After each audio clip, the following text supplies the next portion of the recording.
Bueno, buenas tardes. Mi nombre es Karen Daina Echeverría Álvarez, soy estudiante del programa de enfermería de la Universidad de Caldas y les voy a hablar sobre el metabolismo de las proteínas. Entonces, las proteínas es una biomolécula demasiado importante porque son demasiado necesarias, ya que realizan, por ejemplo, funciones estructurales, o sea, que van a suministrar el material necesario para el crecimiento y reparación de órganos y tejidos. También van a cumplir funciones reguladoras, donde algunas enzimas van a regular la acción o la actividad de otras células. Bueno, también pueden participar en la coagulación sanguínea, como en el caso del fibrinógeno. También pueden participar en el sistema inmunológico como defensa, ¿cierto? Como en el caso de los anticuerpos y las inmunoglobulinas. Y además van a suministrar energía cuando los carbohidratos y los lípidos pues no están generando la suficiente energía que requieren. Bueno, entonces estas proteínas son una estructura molecular tridimensional que se forma por la unión de cadena pues, de aminoácidos y se forma a nivel de la estructura 30S y 50S ribosomal. Esta proteína presenta cuatro estructuras. De entrada hablamos de una proteína primaria que está formada por enlaces peptídicos. Tenemos una estructura secundaria donde se dan plegamientos, hélices alfa, plegamientos beta. Hablamos de una estructura terciaria, ¿cierto? Esta va a ser más completa. Acá voy a tener interacción con la estructura secundaria, se van a dar plegamientos, plegamientos beta y hélices alfa. Y acá la proteína va a tener actividad biológica, o sea, va a poder realizar funciones y esto es determinado por el código genético. Y también está la estructura cuaternaria, en donde ya tengo más de una cadena polipeptídica. Bueno, entonces estas proteínas están formadas por aminoácidos. Ese aminoácido está formado por un carbono principal o carbono alfa, un grupo carboxilo, un grupo amino, todos tienen hidrógeno y van a tener un radical. El radical va a hacer que cada aminoácido se diferencie del otro. Entonces esos aminoácidos se van a clasificar en aminoácidos esenciales y aminoácidos no esenciales. Los aminoácidos esenciales son aquellos que debemos consumir en la dieta porque nuestro cuerpo no los puede sintetizar. Y los aminoácidos no esenciales son aquellos que pueden faltar en la dieta porque en el organismo mediante procesos metabólicos se puede llevar a cabo esa síntesis. Entonces, dentro de esos aminoácidos esenciales tenemos la fenilalanina, leucina, isoleucina, lisina, trionina, triptófano, la metionina, la arginina, la histidina y la valina. Y dentro de los no esenciales tenemos el ácido glutámico, el ácido aspartico, la glutamina, la glicina, la asparagina, la alanina, la prolina, la serina, también la tirosina y ¿qué otra? ¿Cuál me faltaría? Entonces creo que la serina, cisteína, bueno, creo que ahí los mencioné todos. Bueno, entonces también a diferencia pues de las proteínas, a diferencia de los carbohidratos y de los lípidos, no van a tener un almacén. Entonces estas proteínas son todas funcionales. Entonces digamos que una pérdida de las mismas pues haría que pues se coloquen en juego esas funciones tan importantes que realizan.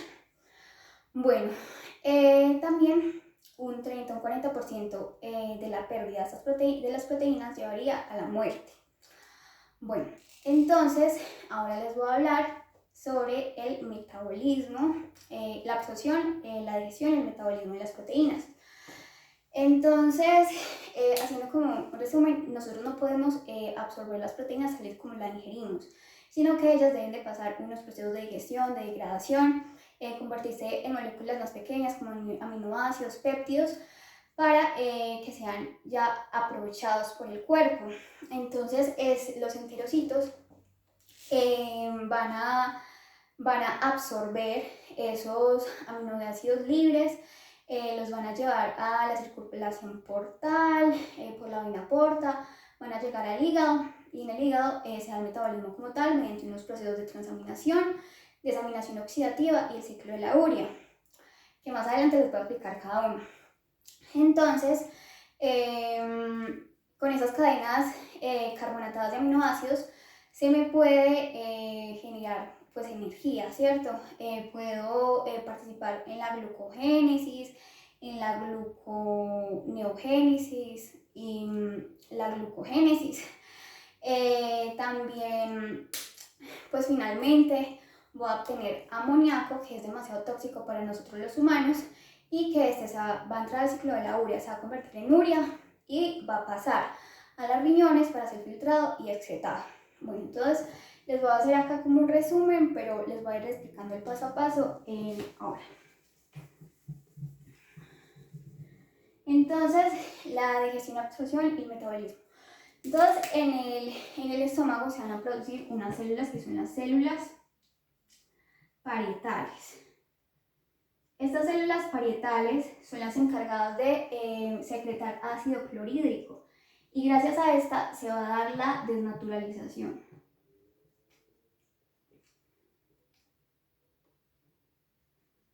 Desnaturalización de las proteínas. Bueno, también en este estómago están las células principales.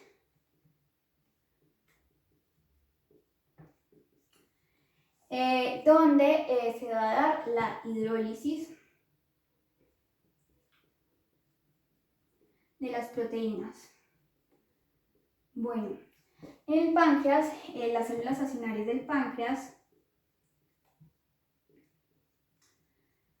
van a producir enzimas proteolíticas y carbonato y se me va a dar la otra hidrólisis. En esta proteínas. En esta hidrólisis se supone pues el 20% de la degradación de esas proteínas y acá el 80%. Bueno, ya después en el enterocito, por medio de unas peptidasas, que pueden ser dipeptidasas, tripeptidasas, se va a dar la absorción. Se va a dar la absorción, bueno, entonces yo voy a poner acá el hígado. En el hígado se va a dar la transaminación y entonces se da el metabolismo, ¿cierto? Acá en el hígado como tal. Acá se da transaminación, desaminación oxidativa, ciclo de la urea. Y ya en los riñones, ¿cierto? Lo que me quedó de desecho, que es el amoníaco, que es demasiado tóxico, va a pasar a los riñones, va a llegar a las nefronas y va a ser filtrado. Entonces esto es como un resumen, pero yo les voy a explicar el paso a paso. Entonces, pero pues antes de explicarle el paso a paso, les voy a hablar sobre la síntesis de ácido clorhídrico.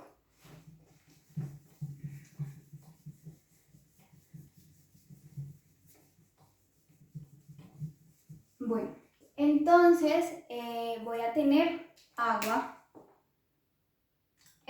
Recordemos que en las células parietales es donde se produce ácido clorhídrico. Entonces estamos en la célula parietal. Entonces voy a tener agua y dióxido de carbono. Esta agua y este dióxido de carbono se unen por medio de la anhidrasa carbónica y me van a dar lugar a ácido carbónico. Bueno.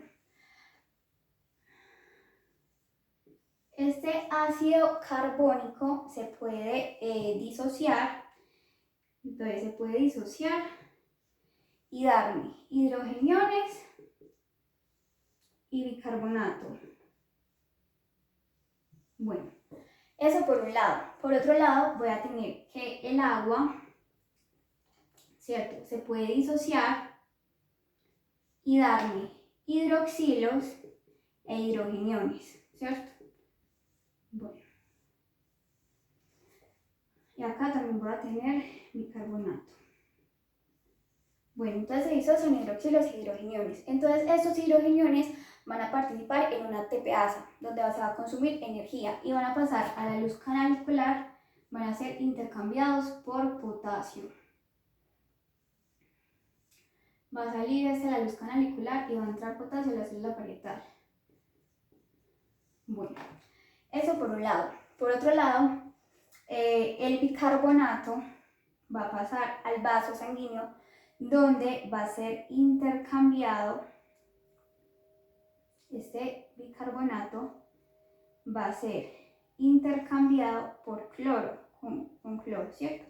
Entonces este cloro va a llegar, va a pasar por la célula, va a salir del vaso, va a pasar por la célula parietal y va a llegar acá a la luz canalicular. Acá está el cloro. Y se va a unir con el hidrogenión y va a formar HCl, que es el ácido clorhídrico. Bueno, ahora sí les voy a hablar de todos los pasos del metabolismo de la digestión y degradación. Bueno.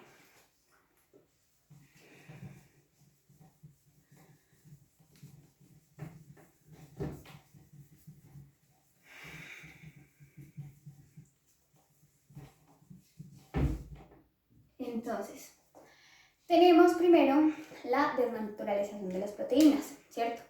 Esto se va a dar por las células parietales, ¿sí? Que se van a encargar de producir ese ácido clorhídrico y entonces se va a dar la desnaturalización. ¿En qué consiste la desnaturalización? Es en que la proteína va a perder la estructura tridimensional terciaria, que es la que dota de actividad biológica. Entonces se va a convertir en una estructura más sencilla. También recordemos que esa desnaturalización de las proteínas se puede dar al someterla a temperaturas altas y se van a calcinar. Entonces, este ácido clorhídrico supone 3 fases para su secreción. Tenemos una fase cefálica donde a través del tacto, del gusto, del olor, el sistema nervioso central va a mandar estímulos a los nervios vagos y se va a producir un neurotransmisor que es la acetilcolina, y esta acetilcolina va a estimular a las células parietales para que produzcan ácido clorhídrico, y esto va a suponer el 30% de la secreción de ácido clorhídrico. Bueno, tenemos una fase gástrica donde llegan pues, los alimentos al estómago por medio pues, de reflejos del sistema nervioso central, de los nervios vagales. La acetilcolina va a estimular las células parietales para producir mayor cantidad de ácido clorhídrico, y esto va a suponer el 60% de la secreción pues, de ácido clorhídrico. Y tenemos la fase intestinal, donde las proteínas que no se han roto del todo, pues lo hacen, y esta va a suponer el 10% restante, ¿cierto? De esa secreción de ácido clorhídrico. Bueno, eso a nivel del estómago, y a nivel del estómago también se va a producir unas enzimas, ¿ven? Unas células que van a producir pepsina.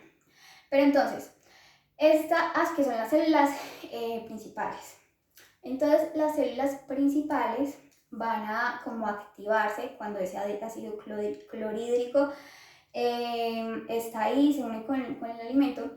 Entonces, se va a activar el pepsinógeno, ¿cierto? El pepsinógeno es una proenzima que necesita, para pasar a enzima, necesita del ácido clorhídrico, ¿sí? Para pasar a su forma activa, que es la pepsina. Bueno, y ya voy a tener la hidrólisis de las proteínas, pues por medio de la pepsina va a tener la hidrólisis de las proteínas, que va a suponer el 20% del total de esa degradación. Bueno, también ahora les voy a hablar sobre la hidrólisis de las proteínas por las enzimas pancreáticas. Entonces, en ese estómago se da esa digestión, ¿cierto? Dura algunas horas. El bolo alimenticio ya va a estar como una masa ácida, porque va a estar mezclado con ácido clorhídrico, con proteasas.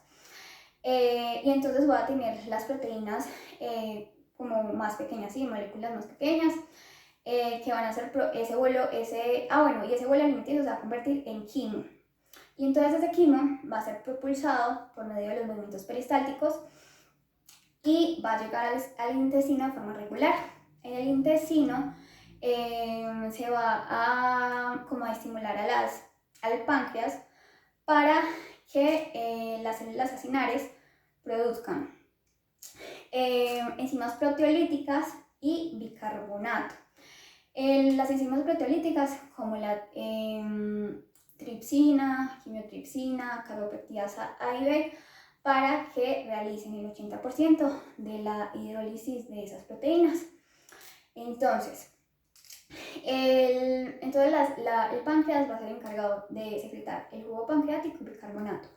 Este bicarbonato es demasiado importante porque, como le había dicho, ese quimo tiene un pH ácido, entonces los va a neutralizar. Y esta secreción también está mediada por una hormona que es la secretina. Bueno, acá en el páncreas voy a tener unos precursores en sus formas inactivas, que es el tripsinógeno, el quimiotripsinógeno y las carboxipolipeptidasas. Y se encuentran inactivas porque son demasiado dañinas, ¿sí? Porque pues una activación de estas enzimas proteolíticas en ese páncreas pues llevaría a una autodigestión, a una disolución y por lo tanto provocarme afecciones como la pancreatitis. Bueno, entonces el tripsinógeno por medio de la enteroquinasa, que se encuentra en el enterocito, se va a convertir en tripsina.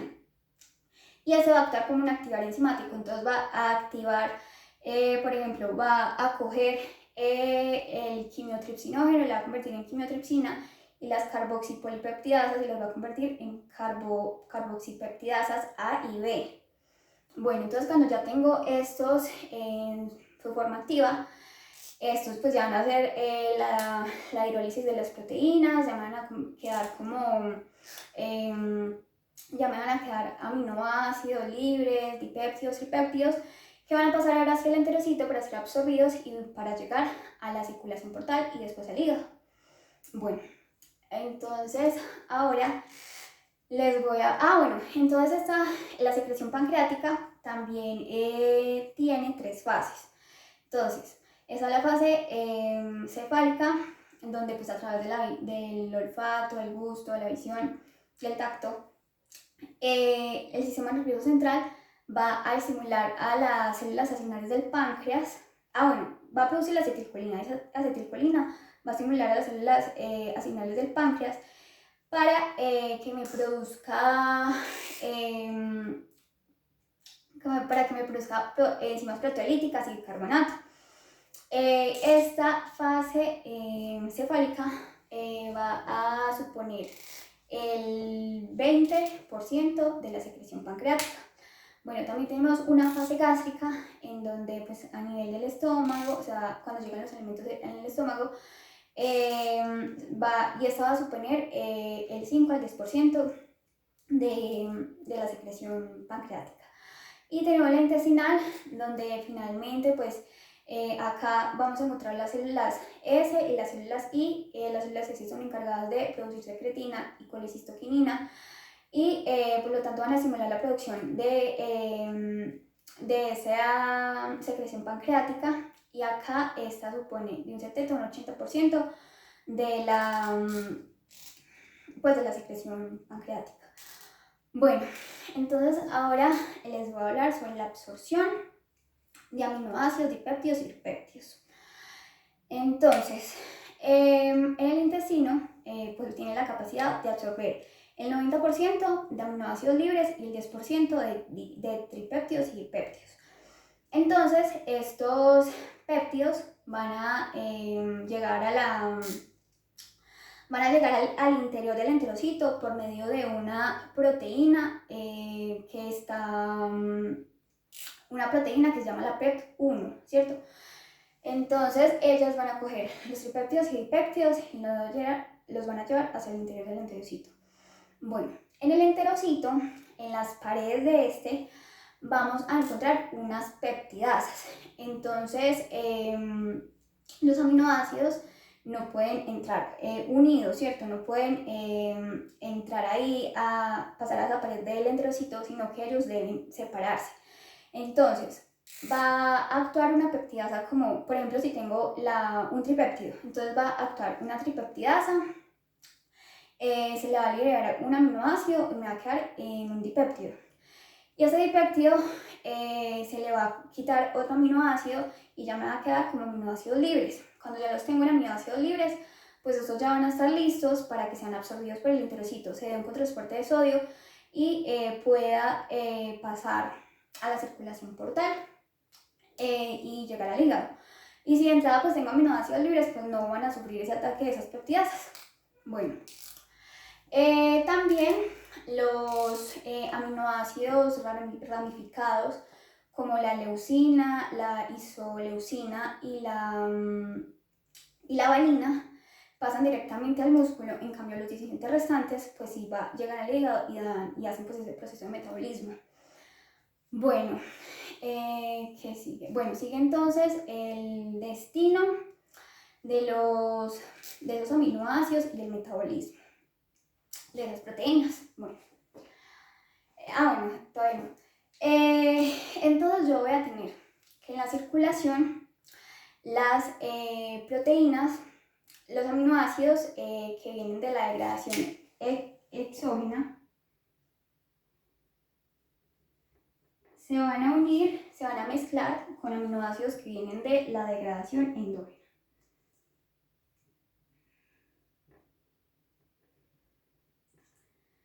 Bueno, y entonces se van a mezclar, ¿cierto? Se va a formar un fondo común que es llamado pool de aminoácidos. Pool de aminoácidos. Entonces ese pool de aminoácidos me va a servir para muchísimas cosas, tales como la síntesis de proteínas, la síntesis de compuestos no proteicos,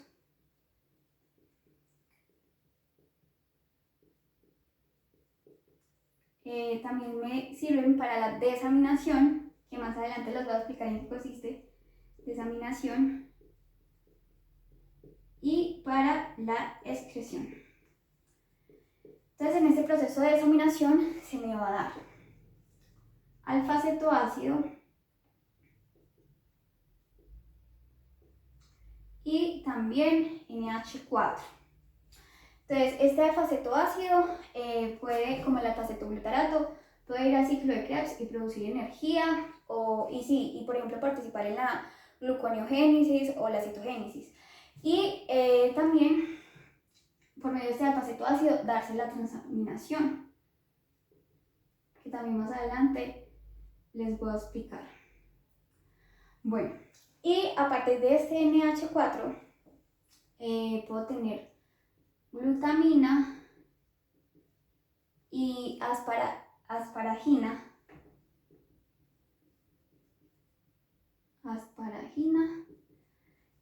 también amoníaco, urea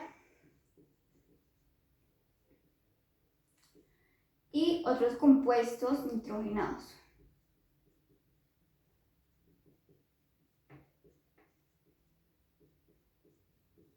Bueno, y otros compuestos nitrogenados. Listo. Voy a borrar acá. Entonces ahora ya les voy a hablar de qué consiste transaminación, desaminación y todo eso.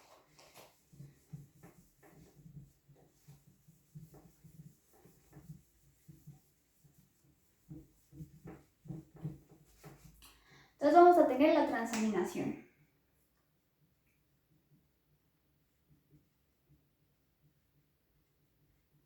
La transaminación consiste en como cambiar o transportar hacia otro lugar el grupo amino de mi aminoácido. Entonces voy a tener el aminoácido. Voy a tener al aminoácido y voy a tener un alfa-cetoácido. Bueno, y por medio de una transaminasa, ¿cierto? Se me va a convertir en alfa-cetoácido y en glutamato.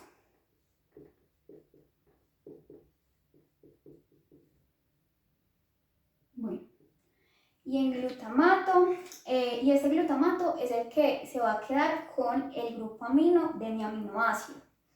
Bueno, entonces ya voy a tener ahora el siguiente, que es la desaminación oxidativa.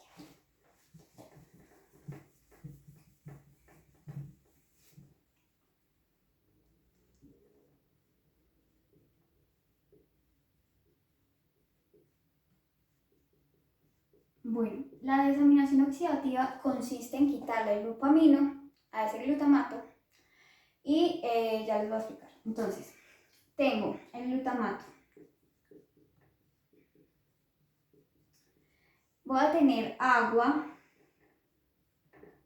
y voy a tener nicotinamida adenina dinucleótido, ¿cierto? Esa por medio de una, se me olvidó, de una,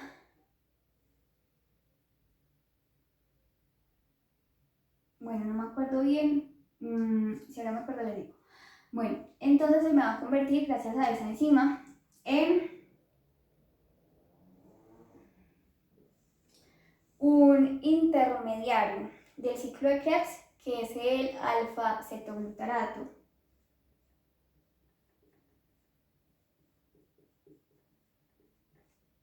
Y por lo tanto producir energía. Y esa nicotinamida adenina dinucleótido se me va a reducir, me va a quedar nicotinamida adenina dinucleótido reducida.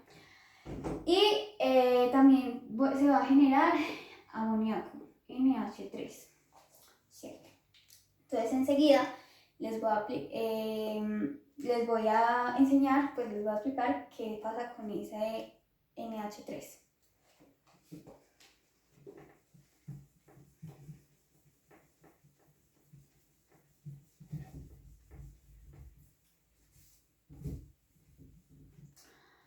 Bueno, entonces el NH3, el amoníaco, es demasiado tóxico, entonces nosotros lo tenemos que eliminar. Entonces, este necesita de 2 ATPs y de bicarbonato. Y va a pasar a carbamoil fosfato. Ese carbamoil fosfato se va a unir con un compuesto que es la ornitina, y liberando fósforo inorgánico se me va a convertir en citrulina.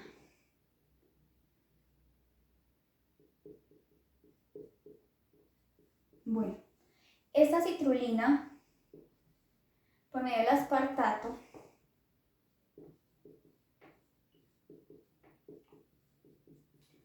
se me va a convertir en arginina-succinato. Arginosuccinato.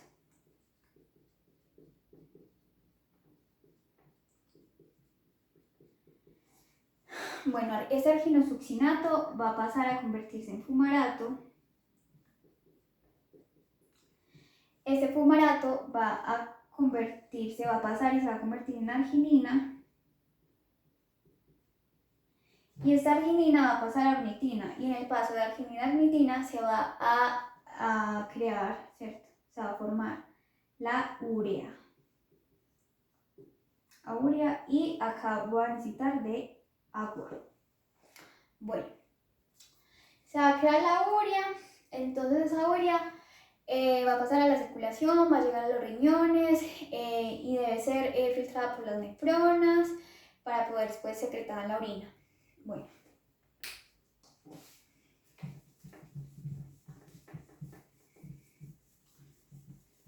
Entonces, como lo había dicho anteriormente, las cadenas carbonatadas de los aminoácidos pueden participar en la glucogénesis, que es la formación de glucógeno, y en la formación de cuerpos cetónicos. Entonces, por lo tanto, estos aminoácidos se van a clasificar en aminoácidos cetogénicos, glucogénicos y mixtos. Entonces, dentro de los aminoácidos cetogénicos voy a tener la leucina y la isoleucina. Perdón, la leucina y la lisina. Perdón.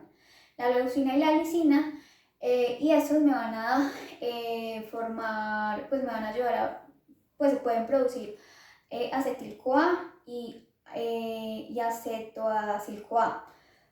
Bueno, y también tengo los glucogénicos, sí, los glucogénicos en los que tenemos la trionina, la metionina, la valina, la histidina, también tenemos el ácido aspartico, el ácido glutámico, la glutamina, la asparagina, la alanina, la serina, la cisteína, también está la prolina, también tenemos la metionina, no sé si lo dije antes, la valina, bueno, y dentro de los mixtos tenemos bueno, y entonces estos glucogénicos van a producir, por ejemplo, oxaloacetato, succinil-CoA, piruvato, alfa-cetoglutarato, bueno.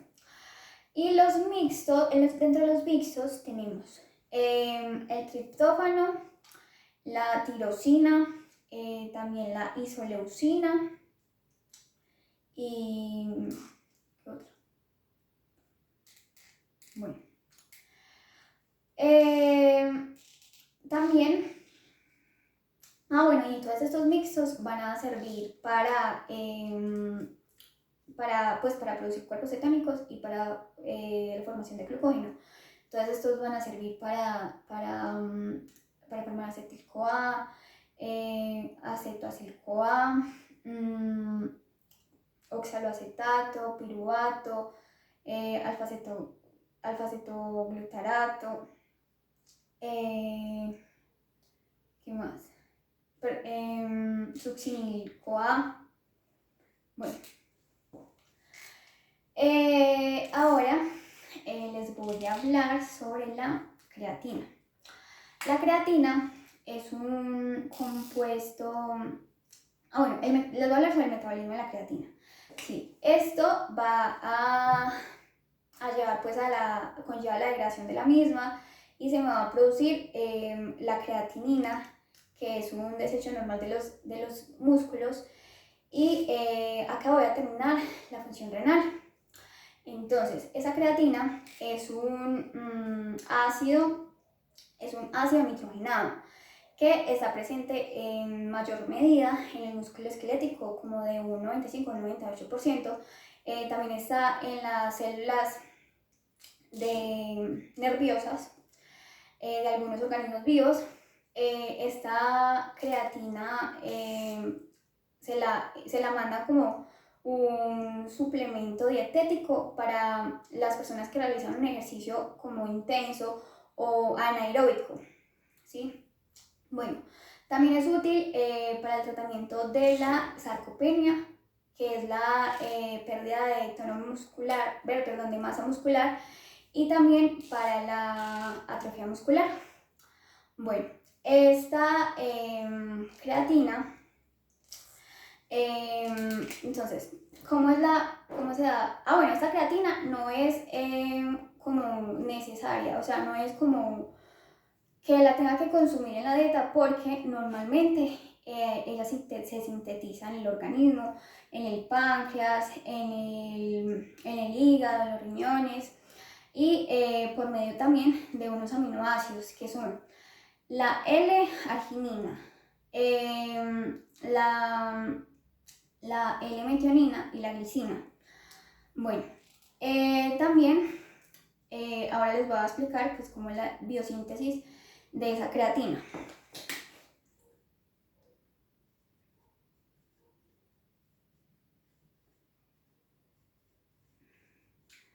Entonces voy a tener la L-arginina, ¿cierto? L-arginina. Y voy a tener la, ¿cómo se llama? La glicina.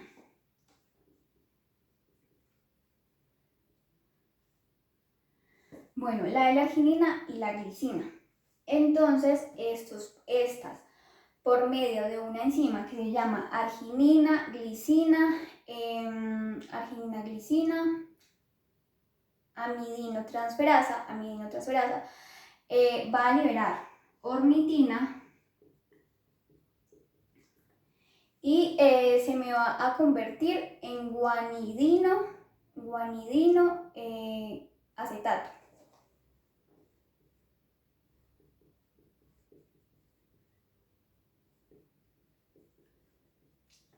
Este guanidino acetato, por medio de una guanidino acetato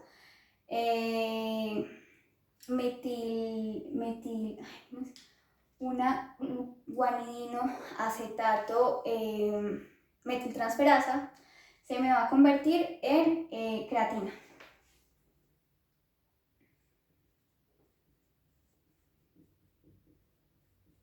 Bueno, entonces así se da la biosíntesis de la creatina. Bueno, esta creatina también es importante porque ella va a actuar como un buffer o tampón, ¿sí? Va a regular el pH de aquellas células que se encuentran acidificadas. También nosotros tenemos 3 vías de generación de energía. Por ejemplo, tenemos la vía de los fosfágenos, en donde como pues el organismo sintetiza normalmente la creatina y nosotros estamos consumiendo creatina que se encuentra pues mayormente, se encuentra en muchos alimentos, ¿cierto? Mayormente en los cárnicos, en las carnes. Entonces esa creatina va a ser almacenada en el músculo esquelético en fosfocreatina. Bueno, en fosfocreatina, entonces digamos que nosotros estamos haciendo un ejercicio explosivo y entonces en los primeros 5, 10, 20 segundos va a venir una enzima que es la creatinquinasa y va a romper esa fosfocreatina y se me va a generar energía. Entonces esta va a ser la primera fuente energética a la hora pues de yo estar haciendo ese ejercicio explosivo. Bueno, también tenemos la segunda, en donde se me va a degradar el glucógeno. Entonces va a pasar a la glucólisis, va a llegar al piruvato y ese piruvato se va a convertir en lactato. Eso dura también unos minutos y es una vía anaeróbica, ¿cierto? Y ya como tercera va a tener una vía aeróbica en donde acá como entran a jugar los lípidos un papel importante y se va a obtener energía. Bueno, entonces cuando nosotros tenemos la creatina está en la circulación, esta va a ser como transportada por una proteína que es dependiente de cloruro de sodio, que se llama la create. Entonces esta va a llevar esa creatina a todos los tejidos que lo requieran, como en el caso del cerebro, los riñones, los testículos y sobre todo los músculos, ¿sí? Que son los que mayormente absorben y almacenan pues esa creatina de un 95-98% y la almacenan en forma de creatina libre o en fosfocreatina. Entonces, la fosfocreatina va a sufrir el efecto también de la creatinquinasa y se va a convertir en creatinina. La creatinina entonces va a ser un desecho pues normal del metabolismo de los músculos. Entonces la creatina va a ir a los riñones y pues va a ser filtrada y va a ser excretada en la orina. Y esa creatina es útil para, por ejemplo, determinar el funcionamiento renal. Bueno, ¿qué más? Ahora les voy a hablar sobre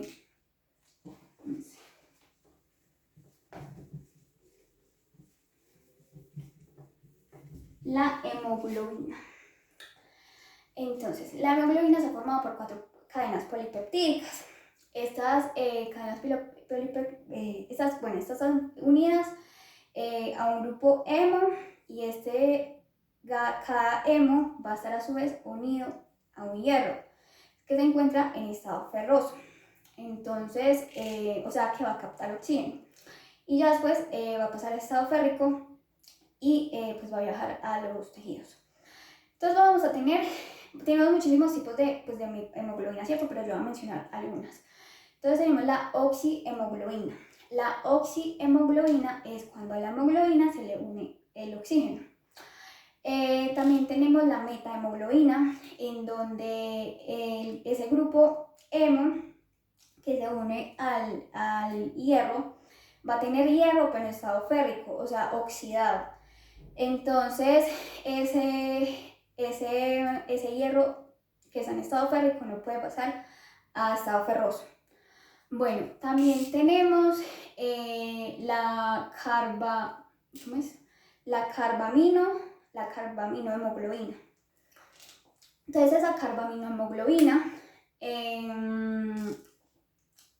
acá vamos a tener, por ejemplo, que a esa hemoglobina se le va a unir el dióxido de carbono, ¿cierto? Que este va a ser obtenido de ese intercambio gaseoso que hay entre los glóbulos rojos y los tejidos. Bueno, también voy a tener la carboxihemoglobina. La carboxihemoglobina es donde tengo la hemoglobina y se le va a unir monóxido de carbono. El monóxido de carbono es demasiado, tiene mucha afinidad por la hemoglobina, 200 veces más que el oxígeno. Entonces se va a hacer que pase muy fácilmente y que ese oxígeno sea sustituido por ese monóxido de carbono que es altamente letal. Bueno, también tengo la hemoglobina glicosilada. La hemoglobina glicosilada es a la hemoglobina que se le une glucosa o carbohidratos libres. Entonces, ese porcentaje de unión en una persona sana pues debe estar menor a 6%. Pero cuando es mayor a 7, pues se sospecha de enfermedades como la diabetes. Entonces, esta hemoglobina glicosilada sirve, por ejemplo, para determinar si el paciente está llevando a cabo, se está haciendo un control de la enfermedad. Por ejemplo, si está mayor a 7, pues quiere decir que no, y si está menor a 7, pues quiere decir que está cumpliendo con el consumo de carbohidratos y todo para esa enfermedad. Bueno, y también están otras hemoglobinas que son las del recién nacido, que estas se llaman Gower 1, Gower 2 y Portland. Bueno, estas están no en el recién nacido, sino en el embrión, ¿sí?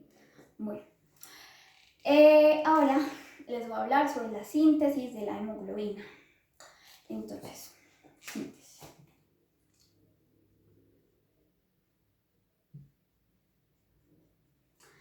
Entonces, vamos a tener el succinil-CoA, que es un intermediario del ciclo de Krebs, más 2 glicinas. Y me van a dar un anillo que se denomina pirrol, ¿cierto? Este pirrol está formado por 4 átomos de carbono y por un nitrógeno. Entonces, acá vamos a tener que 4 pirroles me van a formar un anillo tetrapirrólico, ¿sí? Y me van a formar la protorfilina. La protorfilina 9. Esta protorfilina 9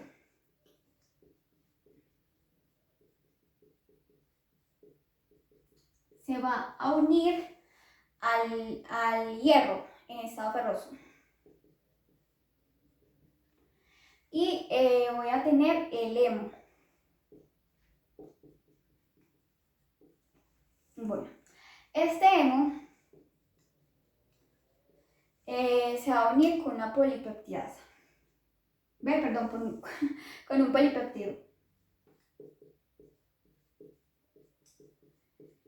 y me va a dar lugar a una cadena de hemoglobina alfa o beta. Bueno, vamos a tener que dos cadenas de hemoglobina alfa más dos cadenas de hemoglobina beta me van a dar lugar a la hemoglobina A, que es la que mayor se encuentra en los adultos. Hemoglobina A. Bueno, esto de la síntesis de la hemoglobina. Entonces ahora les voy a hablar sobre la biosíntesis del hemo.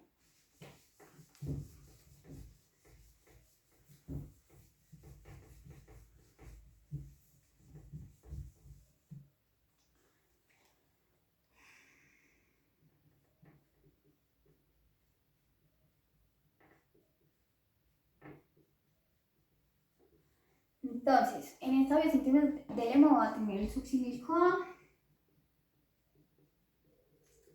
más la glicina. Se va a formar ácido 5-aminoleucínico.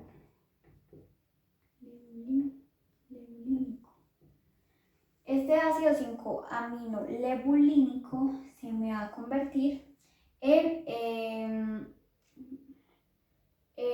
porfobilinógeno.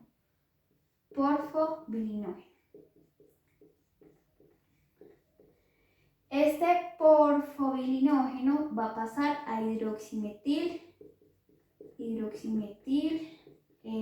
bilano. Y este hidroximetilbilano va a pasar y se va a convertir en uroporfobilinógeno.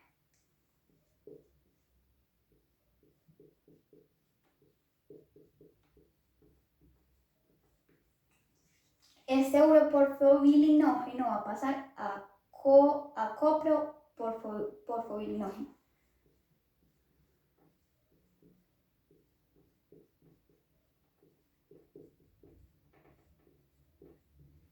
Y este coproporfobilinógeno va a pasar a protoporfirinógeno.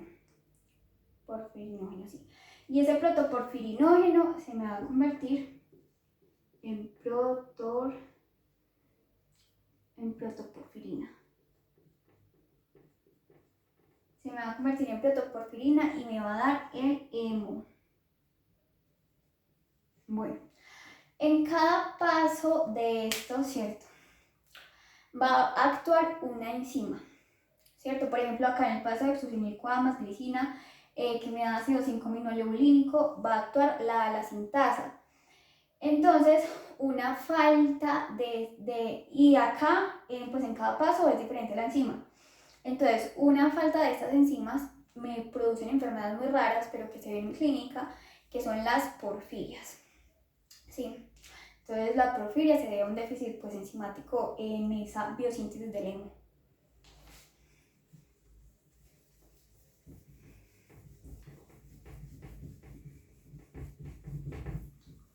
Bueno, la regulación de la biosíntesis del hemo, pues como todas las vías de síntesis tienen pasos donde se regula la vida, se va a dar a nivel del ácido 5-aminoleucínico, ¿sí?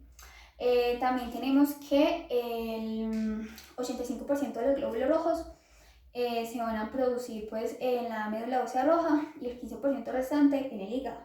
Entonces ahora les voy a hablar de la degradación de la hemoglobina. Entonces, voy a hacer acá el dibujo. Voy a tener acá el sistema retículo endotelial. ¿Sí? Acá voy a tener la circulación y acá voy a tener la médula ósea roja. Bueno, Entonces acá va a tener la médula ósea roja. Médula en este pedacito. Entonces esta médula ósea roja va a ser encargada de producir los eritrocitos, ¿cierto? Y eso se denomina eritropoyesis.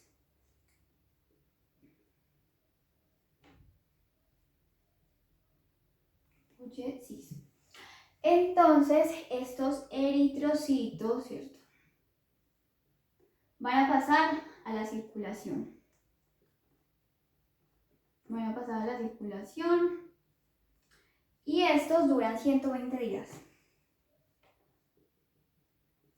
Cuando ya completan esos 120 días, pues están viejitos y van a llegar al sistema retículo endotelial y se van a separar en hemo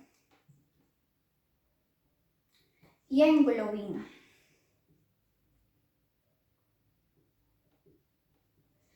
Entonces, esta globina está formada pues por aminoácidos, se va a degradar en aminoácidos, va a pasar al purito de aminoácidos y va a participar pues, en el metabolismo. Entonces acá va a tener aminoácidos. Y este hemo va a recibir la acción de una enzima que es la hemooxidasa.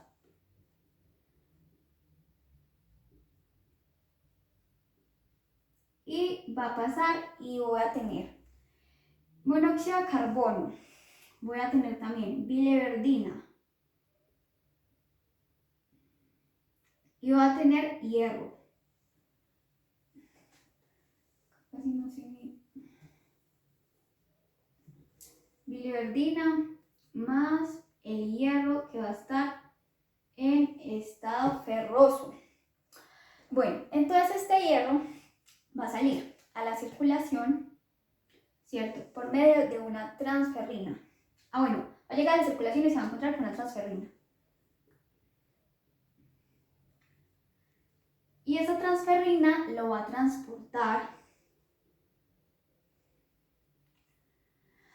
a la médula ósea roja para producir nuevamente eritrocitos o puede llevarlo al hígado, ¿cierto? Puede llevarlo ya al hígado acá, de acá en adelante, pues acá. Bueno, esta parte también.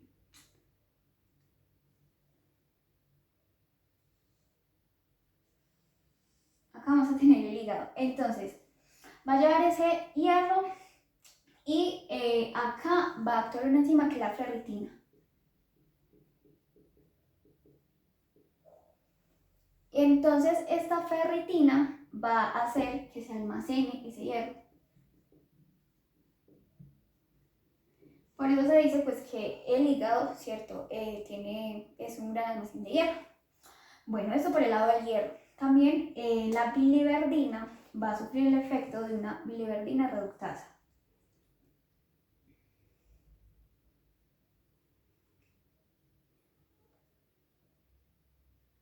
Reductasa y se va a convertir en bilirrubina no conjugada. Entonces pasa a bilirrubina no conjugada. Esta bilirrubina no conjugada va a salir a la circulación y allí se va a unir con la albúmina. Esa albúmina la va a llevar al hígado. Entonces acá en el hígado ya va a tener la bilirrubina no conjugada. Entonces acá, esta bilirrubina no conjugada acá va a actuar una enzima, ¿sí?, que es la uridindifosfato,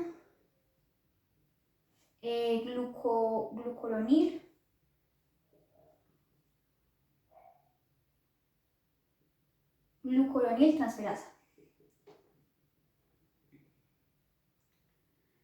Y va a haber una conjugación donde se va a utilizar 80% de ácido glucurónico. 80% el ácido glucurónico, el 10% de ácido sulfúrico y el 10% de otros compuestos. Y entonces va a pasar a bilirrubina conjugada. Entonces esa bilirrubina conjugada va a pasar al intestino. Acá ya va a tener el intestino.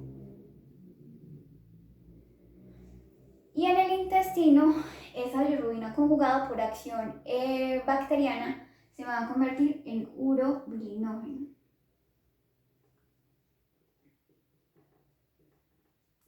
Y este urobilinógeno se puede convertir en estercobilina, que es el encargado de darle el pigmento a las heces, o en urobilina. Esto ya va a ser en los riñones, ¿cierto? Y ese va a ser encargado, la urobilina es el que da el pigmento a la orina.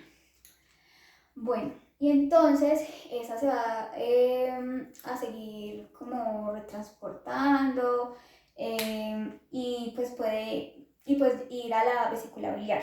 Bueno, está acá la degradación de la hemoglobina.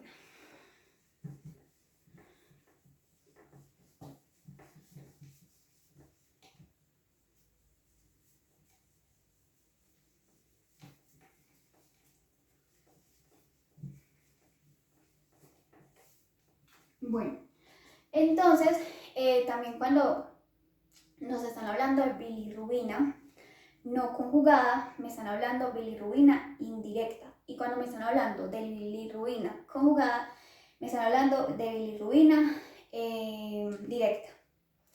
Entonces, la aplicación como clínica de todo esto es las ictericias. Entonces, las ictericias es una coloración amarilla en la esclera, en la piel, en las mucosas. Y eso es debido pues, a diferentes situaciones. Por ejemplo, tenemos la hiperbilirrubinemia indirecta, o sea, bilirrubina no conjugada, cuando, por ejemplo, hay una sobreproducción. Entonces hay una mayor producción de bilirrubina, ¿cierto? Esto se debe a situaciones tales como la hemólisis, una transfusión masiva de sangre, una absorción de hematomas grandes, también que esa eritropoyesis sea ineficaz. Bueno, también está otra situación que me causa eso, que es como la captación ineficiente. Entonces, recordemos que esa bilirrubina no conjugada va a llegar a la circulación y esa albúmina pues la va a llevar al hígado. Entonces puede que ese receptor pues no esté funcionando y por lo tanto pues no se pueda dar esa conjugación. Acá por ejemplo tenemos la enfermedad de Gilbert o Gilbert, no sé cómo se pronuncia, donde el paciente pues se va a tornar ictérico, ¿cierto? Bueno, también tenemos una conjugación como disminuida. Entonces, esto se debe a que cuando esa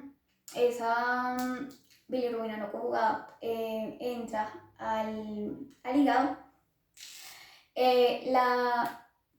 la urindifosfato glucuronil transferasa pues no se encuentre, no funcione y por lo tanto esa bilirrubina no conjugada no se pueda conjugar y no pueda pasar a bilirrubina conjugada, o sea, bilirrubina directa. Acá también tenemos ejemplos de la enfermedad de Gilbert o Gilbert y enfermedades, la ictericia en el recién nacido, ¿sí? Porque ese hígado pues, se encuentra inmaduro. Bueno, ahora hablando de la hiperbilirrubinemia directa, o sea, la bilirrubina conjugada, puede ser debido a un trastorno hereditario de secreción. Entonces hay una como deficiente absorción y también excreción de la bilirrubina conjugada, ¿cierto? De esa bilirrubina conjugada. ¿Qué más? También tenemos que se puede esa hiperbilirrubinemia directa también se puede dar por la colestasis intrahepática y extrahepática. Esto se ha debido como una obstrucción una obstrucción, ¿cierto? Entonces esa bilis no va a poder pasar. Cuando hablo pues de intrahepática es cuando se da en el hígado y extrahepática es cuando se da a nivel del conducto colédoco. Bueno, y eso pues puede ser debido a cálculos, a masas, bueno. Y cuando estamos sospechando pues de un mal funcionamiento del hígado, pues se va a mandar las transaminasas, las bilirrubinas y también la fosfatasa alcalina, que va a determinar como esa secreción biliar. Y hasta acá todo, muchísimas gracias.